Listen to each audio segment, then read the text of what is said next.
Hello everyone and welcome back to my channel for my part 2 of my Gumball Machine see-through shaker card tutorial. In part 1 I showed you how to assemble all of the pieces of my cut file to make the base of the Gumball Machine, and in this part I'll be showing you how to use those pieces to create a shaker card. So the first thing you need for a shaker card is the shaky bits. I'm using these cute little small styrofoam balls. I actually found these on AliExpress for $1 for this entire bag.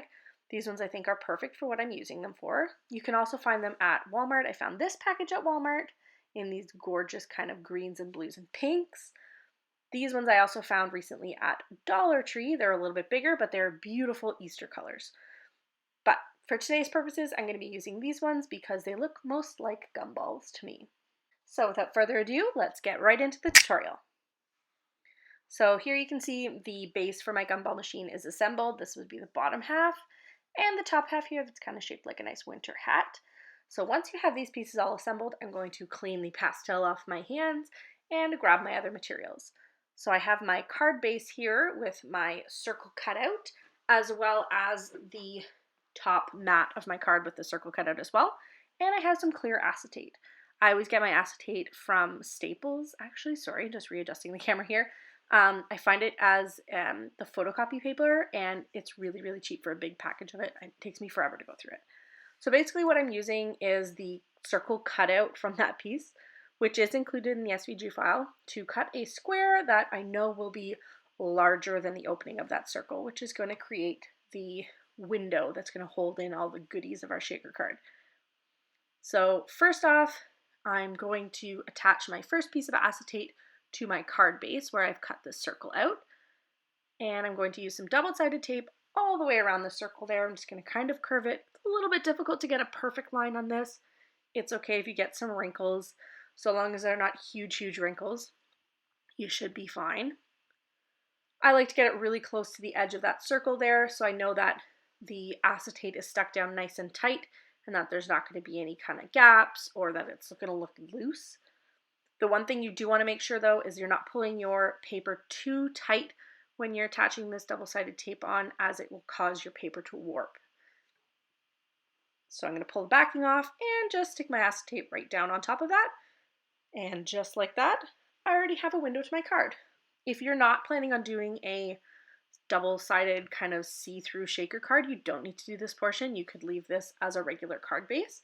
But I really love the way this looks when you can see through the entire Gumball Machine.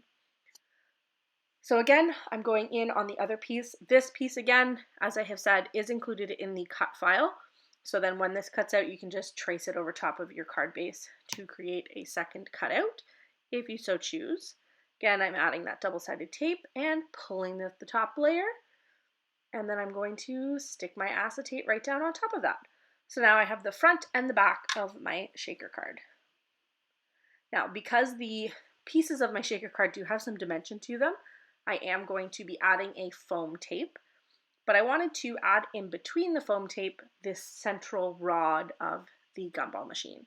Kind of typically when you see a Gumball Machine, you have that big rod in the middle, and you have gumballs in front of and behind it. So what I wanted to do is cut this down to size so it fits through my window. Absolutely not necessary. You could have it poking out on either side. It doesn't matter. You're not going to see the rest of it. And then I'm going in with this thin foam tape here to, again, same as I did with the double-sided tape, tape a circle around that gumball cutout opening area. That circle of my shaker card, I guess, is an easier way to say it. Again, this will wrinkle a little bit. It's a little bit more difficult to do this than it is with the double-sided tape. But I find it actually is a little bit easier when you use the thinner double-sided or thinner foam tape rather than the wider stuff. It's easier to kind of curve it around. And of course I was a little bit shy. So you just want to make sure there's no gaps there that your goodies can fall out of. And I'm doing this now. You'll see how much of a mistake this was earlier. These things are staticky and they are everywhere. But I did add these in now because I wanted to make sure when I add that metal bar piece or that gray strip of paper that it looked like there were gumballs in front of it as well as behind it. So I did want to make sure that some at least were trapped in front of that gumball machine. So, or in front of that central piece of the gumball machine. So I'm just going to add in a few more. These again, though, have a mind of their own, and they're so light that they move around so easily. If you breathe too hard, even these kind of go everywhere, but it was worth it in the end. So what I'm going to do now is very carefully peel off the backside of this double-sided foam tape so that I have the sticky side exposed. And then before I go any further, I am going to add in this central bar of my gumball machine. I have no idea what else to call these. And also, maybe don't eyeball it like I did. Now that the whole card is assembled, I can see how off-center it is. And now that I'm looking back, I see how not straight that middle bar is, and it's so important. So when you're going through, just make sure you stick it on straight, or at least more centered than I did. Next, I'm going back in with my double-sided foam tape and sticking it right down on top of the other foam tape. And you can see here, as it's kind of sticking in, I'm trying to adjust. Those little balls are going everywhere, but for the most part, they all stayed contained. Again, with this section, you kind of want to make sure you follow that first layer as closely as possible because you don't want any kind of sticky bits overhanging so that these balls can get stuck to it. There's a spot at the top where you can see there's two pink and a yellow. They're stuck. And I'm kind of upset about it, but at this point, I've gone too far to disassemble the card. So I'm just going to cut this last piece here to fit, and that portion is done. The next thing I'm going to do is add a double layer of this foam tape again. Because that middle is mounted with 2 layers of foam tape, the rest of it has to be mounted with 2 layers of foam tape. So I'm going to fold this foam tape back on top of itself and cut off some strips so that I can mount that top piece on. You'll see when I add these first strips on, I had a total brain fart and stuck them right at the edge and forgot that I had made my top piece a little bit smaller than my card base. Luckily, I didn't push them down really hard, so they were pretty easy to peel back up and fix.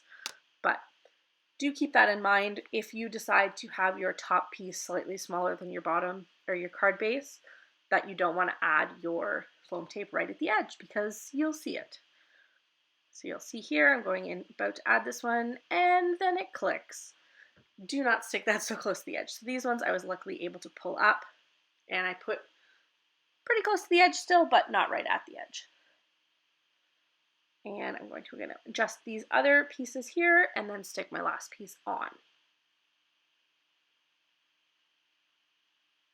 And again, I'm having some difficulty with these balls kind of going everywhere. Believe me, these things were all over my floor by the end of it. I kept knocking them off the desk, and they're great. They look amazing, but again, they're kind of staticky. They're super light. They blow all over the place.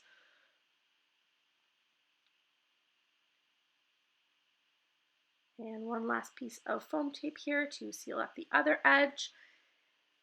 And I did do a pretty decent amount of foam tape just because because it's going to be double high, I don't want it to be, I don't want to lose any of the stability of having the foam tape holding up the extra areas of it.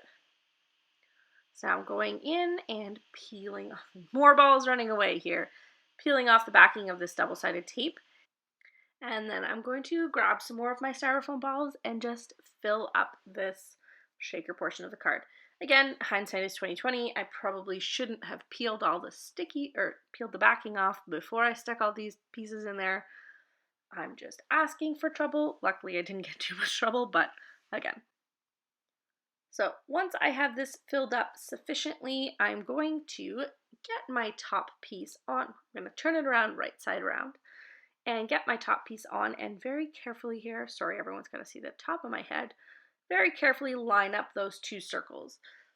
The nice part about adding the gumball machine portion on after this is it'll kind of hide some spots there. You can see at the bottom of my circle, you can see some of my foam tape. I'm just going to tap stuff around, make sure nothing's sticking. There again, you can see at the top where those 3 little balls stuck. Eventually they do come down, but with some shaking, I'll get it fixed. So now I'm going to be adding on the actual machine parts. So on this part here, I'm going to add just some plain double-sided tape, some good strong stuff, because again, this piece is I mean, it's not incredibly heavy, but it's pretty heavy considering it's made from thick cardstock and there's several layers of that and foam tape on it. So I am going to make sure that pretty well the majority of the back of this is covered. And you'll also see when I go and line it up, the top of this portion, this piece that I'm adding, is actually going to cover up some of that shaker card here. So it's not going to go right at the bottom. So you can see this, this corner here. I'll show you here. This corner here, the top corner, and the same corner on the other side. I'm trying to show you so you can see this. So this corner and that corner there are going to be touching the edge of that globe portion. And then again, you want it pretty straight as well. So there you go. So it is covering up that bottom, so it is pretty forgiving. So if you do have some foam tape kind of poking out or they're not totally lined up there, it does do a nice job of covering it up. And same with the top as well. The top is going to overlay a little bit over that shaker card so you won't see any little mistakes up at the top there. Again, I'm still trying to get those darn gumballs off from the top. So I got most of them. There's one stuck up there. I'm not going to be too worried about it. We'll just call it some sort of a fluke here. So then I'm going to take my little toque-shaped piece, add some double-sided tape, and this is going to sit at the top. And again, the corners of this piece are going to line up with the edge of that shaker card piece. So it's going to cut off a little bit at the top here, which is okay because I kind of made a mistake here. That's where that sticky piece is kind of overhanging. So it's going to cover up a little bit of that. So it's pretty forgiving in that sense. So this card looks great just like this. There's a lot going on, so I think you could definitely get away without using a sentiment on it. But I went and I have this stamp set that I believe I actually got at Dollar Tree. It's just got some nice little sentiments on it, not necessarily celebration oriented. And I decided I really liked this Thinking of You one, and I also liked this Don't Worry, Be Happy. But because of the shape of these stamps and how much space is already taken up on the card because of the gumball machine, I actually decided just to go with this small Thinking of You. And here I am just kind of trying to plan out where I wanted to put it. Originally, when I was thinking about this card in my head, I thought I would have it kind of down underneath the gumball machine. But now that I'm seeing it, I think I'll actually end up putting it kind of cutting across the gumball machine. One thing I will say though is if you do decide to do a sentiment across the gumball machine, whatever you do on a space where there is no shaky pieces is going to be visible on the opposite side. So you're going to see your foam tape or your double-sided tape or your glue or however you use to adhere it. So when I'm adding this on, I'm actually adding it into the bottom third of that shaker part so that I know when the card is standing up or when it's open, that area is going to be mostly covered by the gumballs just because of gravity. And as you can see here, I'm still testing out where I'm going to put it and deciding to put it up a little bit higher. So just keep that in mind when you are adding your sentiment or you're adding anything over top of this part of the shaker card, that if it's in an area or that it will potentially be visible on the other side. So I've got my foam tape added to my sentiment here, and so if I had stuck it here, you'll be able to see this foam tape through the other side. So I'm opting to put it kind of towards the bottom of the shaker card portion, and I actually stuck it on once and thought it was a little bit too low. It looked too much like it was part of the gumball machine, but I did stick it on. I didn't think I was going to be able to get it off nicely, so I kind of just went with it and left it there. And then when I inspected it a little bit further, I really did decide that I kind of wanted to move it up. So I tried it, and luckily I was able to pretty well peel it up because I hadn't pushed it down super hard yet. So I was able to peel it up pretty easily and re-stick it to a slightly nicer spot. So just up a little bit, kind of lining it up with the edge of the card. And I like that it's kind of off center, and I think it looks super, super cute. I stamped it in a navy blue, which I think goes really nice with the card. So this is the final card, and I'm freaking out. I love this card so, so much. I think it's so cute. I love that there is essentially 2 layers of the balls in the middle. Like you can see that they're stacked on top of each other when you have the card standing up. It definitely looks like a legitimate gumball machine that, you know, there's actual things in and they're piling up on each other. So once you have it standing up here, I'll shake them around. I will show you a close-up, but here you go. See how there's balls like on top of the other ones, and some of them are covering that center rod. It looks so cool. I also really love that when you open it, you kind of get this cute see-through portion of the card. And that's it. You've now created a see-through shaker card. If you'd like to see part 1 of this tutorial on how to assemble my SVG file, please click the link up in the top right-hand corner. And if you'd like to continue seeing my videos, please hit that subscribe button and hit the bell to be notified every time I upload. Thank you so much for supporting my small channel, and have a great day.